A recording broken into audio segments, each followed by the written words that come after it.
नमस्कार दोस्तों, आप सभी का एक बार फिर से स्वागत है साई एजुकेशन के ऑफिशियल यूट्यूब चैनल के एक नए सेशन में, जिसमें हम कंप्यूटर से रिलेटेड क्वेश्चनों को डिस्कशन करेंगे। जो आपके आईटीआई ट्रेनिंग ऑफिसर जो मध्य प्रदेश गवर्नमेंट के एग्जाम होने वाला है, जो प्रपोजल है फरवरी में, उस एग्जाम के लिए या अन्य जो भी एग्जाम जहाँ पे भी कंप्यूटर पूछा जाता है उन सभी के लिए तो ये वीडियो महत्वपूर्ण है। चलिए वीडियो को शुरुआत करते हैं, और चैनल पे अगर आप नए हैं तो चैनल को सब्सक्राइब करिएगा। आज हम बेसिक प्रश्नों को सॉल्व करेंगे या उनके ऊपर डिस्कशन करेंगे। फिर देन जैसे जैसे स्टेप बढ़ता जाएगा उसी तरीके से जो क्वेश्चनों का स्तर भी बढ़ता जाएगा। तो चलिए वीडियो को शुरुआत करते हैं और पहले प्रश्न की तरफ डिस्कशन करते हैं। पहला प्रश्न आपके सामने है, यूनिवेक है। यूनिवेक का फुल फॉर्म की अगर हम बात करें तो यूनिवेक का फुल फॉर्म होता है यूनिवर्सल ऑटोमेटिक कंप्यूटर, यानी ऑप्शन नंबर पहला इस प्रश्न का सही उत्तर है। अब यूनिवेक क्या था, यूनिवेक कब शुरुआत किया गया था? तो 1950 में। अगर हम बात करें इसकी शुरुआत की, तो 1950 में इसकी शुरुआत की गई थी, और ये विश्व का पहला व्यावसायिक रूप से सफल इलेक्ट्रॉनिक कंप्यूटर था। विश्व का फर्स्ट सफल इलेक्ट्रॉनिक कंप्यूटर था। अगर आपको ये पूछा जा सके कि विश्व का सबसे पहला सफल कंप्यूटर, इलेक्ट्रॉनिक कंप्यूटर, व्यावसायिक इलेक्ट्रॉनिक सफल कंप्यूटर कौन था, तो वो था यूनिवेक। अब अगर हम बात करें 19 इसकी ये कब लॉन्च किया गया था, तो 1950 में इसकी शुरुआत की गई थी। यानी इसको अगर हम बात करें तो विश्व का पहला सफल व्यावसायिक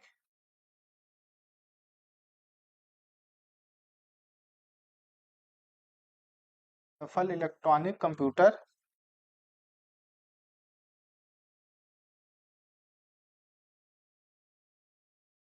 तो विश्व का पहला सफल व्यावसायिक इलेक्ट्रॉनिक कंप्यूटर था। 1950 में इसकी शुरुआत की गई थी। यूनिवेक्स का फुल फॉर्म होता है यूनिवर्सल ऑटोमेटिक कंप्यूटर। फिर अगले प्रश्न की अगर हम बात करें, किस पीढ़ी में ट्रांजिस्टर का या ट्रांजिस्टर को प्रयोग में लाया गया था? In which generation was the transistor used? किस जनरेशन में ट्रांजिस्टर का प्रयोग किया गया था? प्रथम पीढ़ी, द्वितीय पीढ़ी यानी सेकेंड, थर्ड या फोर्थ? अगर हम बात करें, जो ट्रांजिस्टर का उपयोग द्वितीय पीढ़ी में किया गया था, यानी सेकेंड जनरेशन में यहाँ पे जो ट्रांजिस्टर का उपयोग किया गया था। अब अगर हम बात करें सेकेंड जनरेशन कब से कब तक था, तो सेकेंड जनरेशन जो था दोस्तों वो 1956 से 1963 तक था।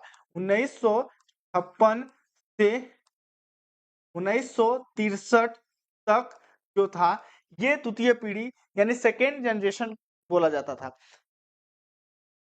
और इसमें जो प्रयोग किया जाता था वो ट्रांजिस्टर होता था। ट्रांजिस्टर का प्रयोग, अब इससे क्या होता था, ट्रांजिस्टर का यूज करने से जो कंप्यूटर का जो साइज हुआ था वो थोड़ा सा छोटा हो गया था। सेकेंड जनरेशन 1956 से 1963 तक था, जिसमें ट्रांजिस्टर का उपयोग किया गया था। 1940 से 1956 तक, 1940 से 1956 तक जो था ये फर्स्ट जनरेशन था। और फर्स्ट जनरेशन में वैक्यूम ट्यूब का उपयोग किया जाता था। वैक्यूम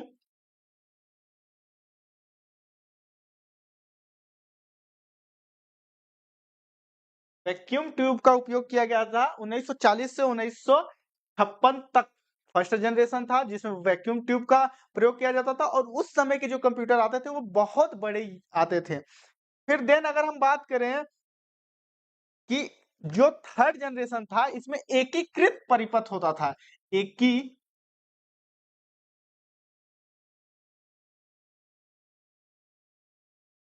इसमें जो होता था एकीकृत परिपथ होता था।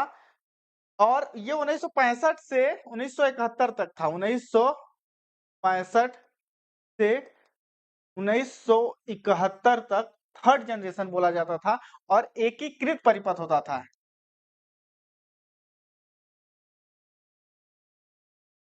देखिएगा, अगर हम बात करें फर्स्ट जनरेशन में वैक्यूम ट्यूब का प्रयोग किया जाता था, 1940 से 1956 तक किया गया था। फिर सेकेंड जनरेशन में ट्रांजिस्टर का उपयोग किया गया था।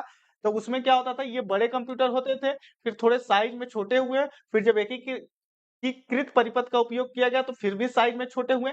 मतलब जितने, जब हम जनरेशन की बात करें, जनरेशन गैप होने के बाद उसके जो साइज होते थे सिस्टम के वो थोड़े छोटे होते गए।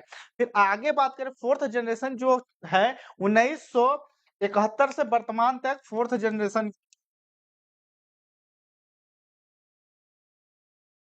कंप्यूटर का यहाँ पे किया जाता है, और उसमें माइक्रो प्रोसेसर होते हैं। 4th जनरेशन में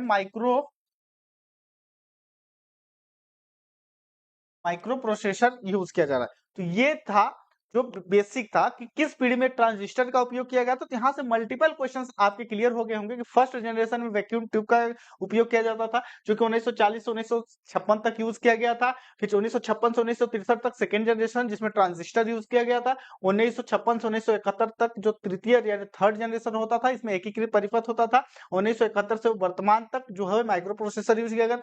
अगर ये पूछ दे कि हर जनरेशन के बाद कंप्यूटर में क्या चेंजेस आए, तो कंप्यूटर के जो साइज होते हैं वो चेंज हो गए, और जो कंप्यूटर का यूज करने का जो तरीका था, यानी कंप्यूटर के जो फास्ट प्रोसेसर इसमें बनते गए हैं। तो ये कुछ महत्वपूर्ण प्रश्न थे। फिर अगले प्रश्न की बात करें, जापानी पंचम जनन कंप्यूटर के लिए किस भाषा को आधार के तरह उपयोग में लाया या लिया जा रहा है?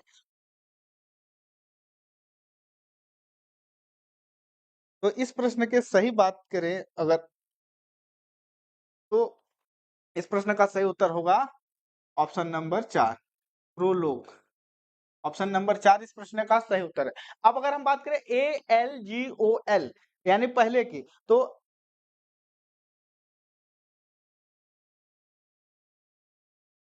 ये हाई लेवल प्रोग्रामिंग लैंग्वेज है।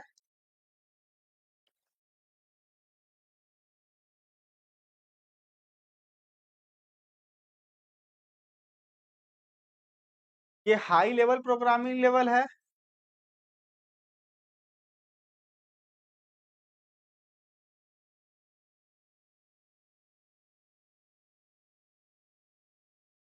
ये हाई लेवल प्रोग्रामिंग लैंग्वेज है, और इसका जो उपयोग होता है वैज्ञानिक एवं गणितीय गणनाओं के लिए किया गया था। कोबॉल की बात करें तो कॉमन बिजनेस ओरिएंटेड लैंग्वेज 1959 में विकसित किया गया था।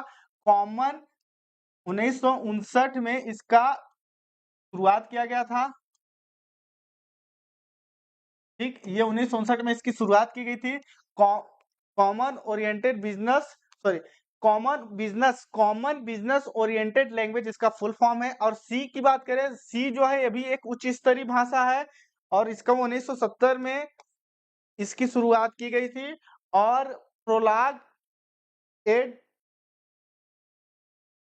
तो इस प्रश्न का सही उत्तर आपको बात करें तो ऑप्शन नंबर चौथा हो जाएगा। अगले प्रश्न की बात करें, वैक्यूम ट्यूब का आविष्कार कब किया गया था? वैक्यूम ट्यूब का आविष्कार 1904 में सर जॉन एम्ब्रोसेस फ्लेमिंग ने किया गया था। 1904।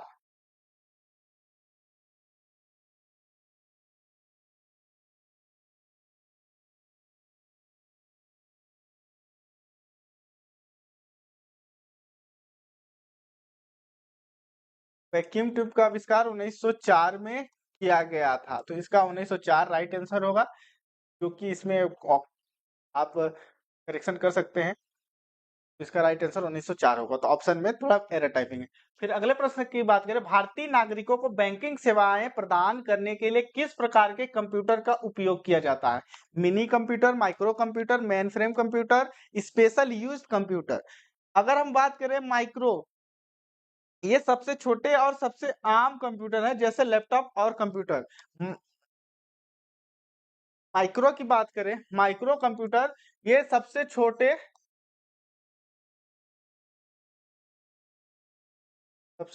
और कॉमन कंप्यूटर कह सकते हैं, और आम कंप्यूटर कह सकते हैं, जैसे लैपटॉप या कंप्यूटर। ठीक है, माइक्रो। मिनी कंप्यूटर जो होता है, मिनी कंप्यूटर ये बड़े और मेन फ्रेम से छोटे होते हैं। जैसे छोटे बिजनेस में आप आजकल देखते हैं बिलिंग करने के लिए जो कंप्यूटर का यूज किया जाता है, वो मिनी कंप्यूटर होते हैं। ये जो होते हैं माइक्रो और मेन फ्रेम से थोड़े छोटे होते हैं, और ये छोटे बिजनेसेस के यूज में आते हैं। तो अगर आगे हम बात करें मेन फ्रेम कंप्यूटर की, तो मेन फ्रेम जो कंप्यूटर है ये सबसे बड़े और शक्तिशाली और महंगे होते हैं। ये मेन फ्रेम कंप्यूटर जो है, इस प्रश्न का सही उत्तर होगा मेन फ्रेम जो होता है ये बैंक में यूज किया जाता है या बैंकिंग सेक्टर्स में यूज किया जाता है, और ये बड़े साइज के होते हैं, और इनका जो यूज करने का तरीका होता है वो एक सर्वर पे मल्टीपल लोगों का वर्किंग जो होता है प्रोसेस, ये मेन फ्रेम कंप्यूटर पे होता है। और विशेष प्रयोजन कंप्यूटर जो होता है ये अक्सर आपको देखने को मिलता है, जैसे कि वैज्ञानिक यूज में main frame computer, sorry special use computer जो स्पेशल पर्पस के लिए, जैसे कि मौसमी वैज्ञानिक जो सेटअप होते हैं उन सभी में इस सब का यूज किया जाता है। तो स्पेशल यूज कंप्यूटर जो होता है ये विशेष प्रयोजन के लिए बनाया जाता है। मेन फ्रेम बैंकिंग सेक्टर में, माइक्रो कंप्यूटर जो होता है जैसे लैपटॉप कंप्यूटर जो हम आजकल यूज कर रहे हैं वो मेन फ्रेम के माइक्रो के अंतर्गत आता है। मिनी कंप्यूटर जो छोटे होते हैं, छोटे बिजनेसेस में यूज किए जाते हैं। फिर अगले प्रश्न की बात करें, समान घरेलू कंप्यूटर किसका उदाहरण है? सामान्य घरेलू कंप्यूटर जो होगा ये मिनी कंप्यूटर का उदाहरण होगा। माइक्रो माइक्रो कंप्यूटर यानी ऑप्शन नंबर सेकंड इस प्रश्न का सही उत्तर है, क्योंकि अभी हमने इस पे डिस्कशन किया था। मिनी कंप्यूटर जो होता है ये छोटे बिजनेसेस के लिए होता है, लेकिन माइक्रो कंप्यूटर जो होता है इसमें लैपटॉप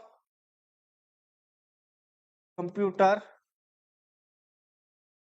या आजकल जो टैब चलता है ये सब इसी के अंतर्गत आते हैं। विशेष प्रयोजन विशेष यूज के लिए आता है, मेन फ्रेम बैंकिंग सेक्टर के अलावा आता है, मिनी कंप्यूटर छोटे बिजनेसेस के लिए आता है। फिर देन अगले जो प्रश्न की बात करें, टेलीफोन रिले लाइट बल्ब्स और बैटरीज का उपयोग करते हुए विश्व का प्रथम इलेक्ट्रॉनिक कैलकुलेटर किसने बनाया था? जॉर्ज स्टीविट्स ऑप्शन नंबर पहला इस प्रश्न का सही हो जाएगा आंसर।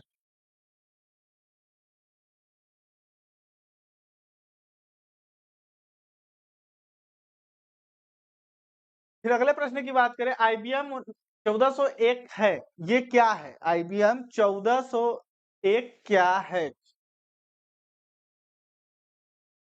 ये द्वितीय पीढ़ी का कंप्यूटर है, सेकेंड जनरेशन का कंप्यूटर है, तो ऑप्शन नंबर दूसरा इस प्रश्न का सही उत्तर हो जाएगा।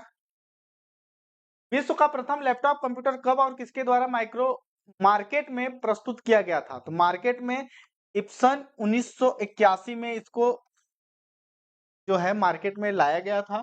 और अगर हम बात करें तो एक ओसबोर्न ये जो था ये 11 केजी का सिस्टम था, लेकिन ये जो लॉन्चिंग इसकी थी 1981 में इसकी भी थी, लेकिन एप्सन जो था ये साइज में छोटा था और वेट में भी कम था, तो ये छोटा और अच्छा होने के कारण इसको ज्यादा प्रायोरिटी दी गई थी। लेकिन ये साइज में बड़ा और 11 केजी की वजह से इसको उतनी पॉपुलैरिटी नहीं मिली थी। और अगर हम बात करें लास्ट प्रश्न की, तो अगला प्रश्न कहता है पीडीएफ का मतलब क्या होता है? पीडीएफ का मतलब होता है portable document format. Portable document format मतलब ऑप्शन नंबर 3 इसका सही उत्तर है। इसकी जो शुरुआत थी एडोब जो आप देखते हैं यूज करते हैं फोटो पीडीएफ को रीड करने के लिए, उसके द्वारा शुरुआत की गई थी। पोर्टेबल दस्तावेज होता है, पोर्टेबल डॉक्यूमेंट फॉर्मेट इस प्रश्न का सही उत्तर हो जाएगा। और इसमें क्या होता है, जो ई बुक आप पढ़ते हैं तो एक लिखने के बाद उसको एक प्रॉपर फॉर्मेट में जो तैयार करने के बाद इसको हम जो मल्टीपल पेजेस को एक ही डॉक्यूमेंट में अटैच करते हैं तो वो पीडीएफ के रूप में हम इसको पढ़ते हैं। तो ये कुछ महत्वपूर्ण प्रश्न थे जो आपके आगामी हर परीक्षा के लिए इंपॉर्टेंट है। तो मिलते